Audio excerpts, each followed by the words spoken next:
এইটো এটা হৈছে ডিছপ্লে কাউণ্টাৰ আৰু এইটো এচি কাউণ্টাৰ হয় 3 ফুটৰ এচি কাউণ্টাৰ আৰু এই কাউণ্টাৰটো আমি ডেলিভাৰী দিবলৈ গৈ আছোঁ আজি আৰু এই কাউণ্টাৰটো আপোনাৰ ডেলিভাৰী হ'ব 6 মাইলত RJR মিঠাইৱালী বুলি এখন সুইটছ দোকান খুলিছে আৰু তাতে এই বস্তুটো ডেলিভাৰী হ'ব আপোনালোকক দেখাবলৈ চেষ্টা কৰিলোঁ যে আমি এনেকৈ ধৰণে ডেলিভাৰী কৰোঁ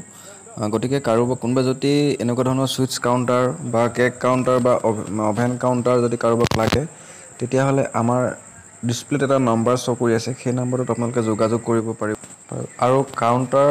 কাউণ্টাৰে আমি বনাওঁৱে তাৰ লগতে আমি কমাৰ্চিয়েল কিটচেনৰ যিকোনো কাম কৰোঁ আপোনাৰ চিমনি বনাব লাগে আপোনাৰ বাৰ্ণাৰ বনাব লাগে গেছৰ তন্দুৰ বনাব লাগে গোটেই কামখিনি আমি কৰোঁ গতিকে কাৰোবাক যদি তেনেকুৱা ধৰণৰ কিটচেন ইকুইপমেণ্টৰ প্ৰয়োজন আছে এটা কমাৰ্চিয়েল কিটচেনটো তেনেকুৱা হ'লে আপোনালোকে আমাৰ লগত যোগাযোগ কৰিব পাৰিব ডিছপ্লেত এটা নাম্বাৰ শ্ব' কৰি আছে গতিকে তাতে আপোনালোকে ফোন কৰি পেলাই গোটেই ইনফৰ্মেশ্যনখিনি ল'ব পাৰিব গতিকে ভিডিঅ'টো আজি ইমানতে সামৰিছোঁ ধন্যবাদ